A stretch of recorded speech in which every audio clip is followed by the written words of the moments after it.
I'm super excited because Hyundai's first N-Line is here and it's time to drive it.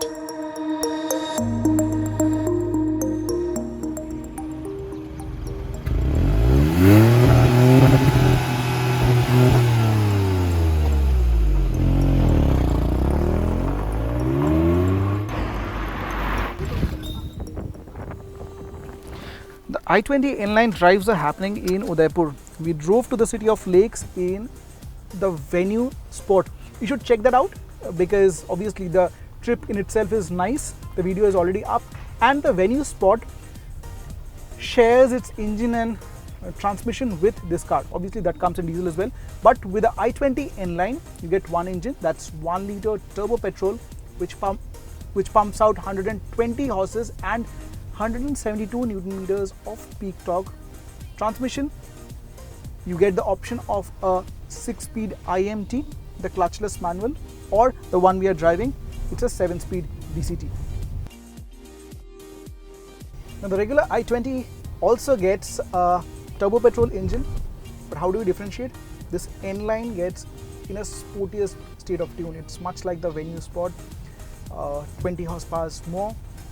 Characteristic of the engine, well, there is a bit of turbo spool right in the beginning, but once you overcome the 2200 to 2500 mark, it's a firecracker that stays all the way to almost 5,500 6,000 rpm. The engine does not complain when you floor the pedal against the metal. Even those metals, those are brand new in i20 N-Line.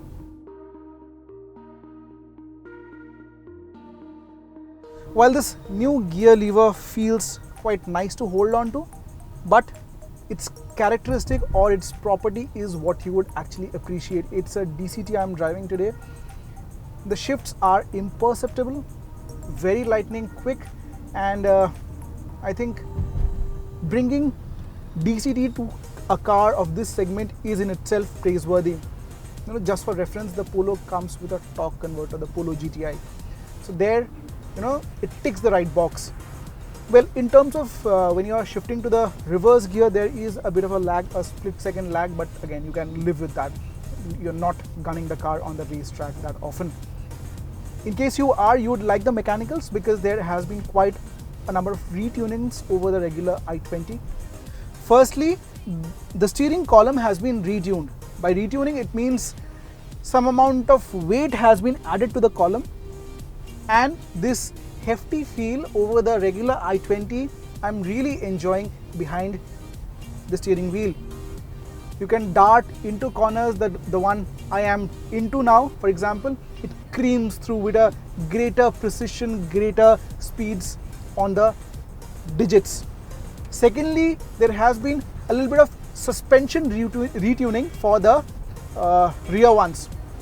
Hyundai claims up to 30% retuning has been done, which effectively means there is a bit of stiffness, and with stiffer suspensions you can expect greater stability when you are handling this car around corners and twists. Now the suspension hasn't been retuned to a position where you find daily commute to be jarring, which is good in itself, but there is a bit of thud that comes when you hit the speed breakers at speeds around 50 or above.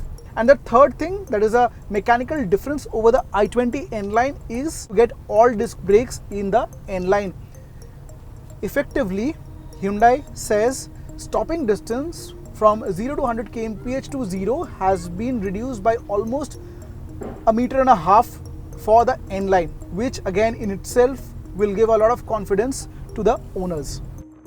Now, as I sum up the drive experience of the i20 N-Line, here are a couple of things that I find salient when I am behind the driving wheel.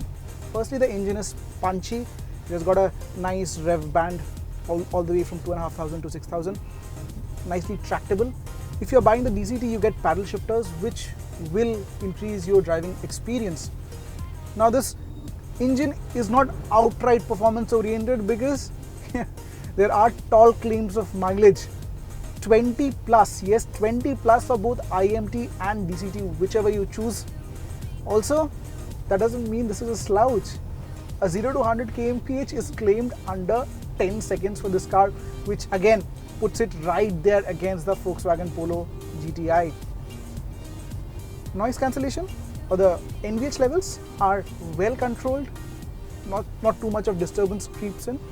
So I think overall, when you are buying this for your family, it's not just performance, but also the bells and whistles, the practicality, the frugality, everything comes into the picture. If you are not in a mood to drive in a spirited manner, this car will be your everyday car without any whims.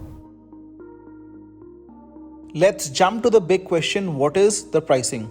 Two trim lines on offer, N6 and N8 of IMT will charge you rupees 9.84 lakh and 10.87 lakh, while the top model of N8 DCT is priced at rupees 11 lakh 75,000 ex-showroom. Total 6 color options, 2 dual tone choices will ask for 15,000 premium. The N-Line is the base of i20 but embellished to look apart. The checkered flag grille is new. Front and rear bumpers are different with red skid plates, multiple N-Line badges on sides, 16-inch alloys and tailgate. Twin tip exhaust is also a segment first. There is enough differentiating the interior as well. All black cabin with red piping, N badges on seats, dedicated steering and gear knob. You get features like sunroof, floating infotainment with 50 plus connected features, wireless charging, all digital instrument console, Bose speakers and specially crafted buttons on the steering.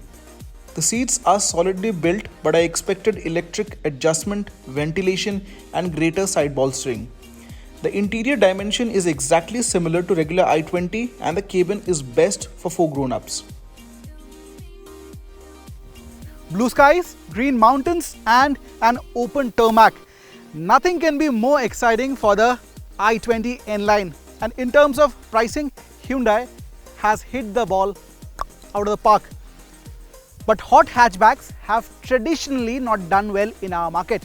But I think i20 N-Line will buck the trend because Hyundai is just not focusing on the performance aspect but also on practicality and bells and whistles. The driver along with the family will love this car. How does it perform in the market? Our eyes will be glued. What do you think about the car? Let me know in the comments box below.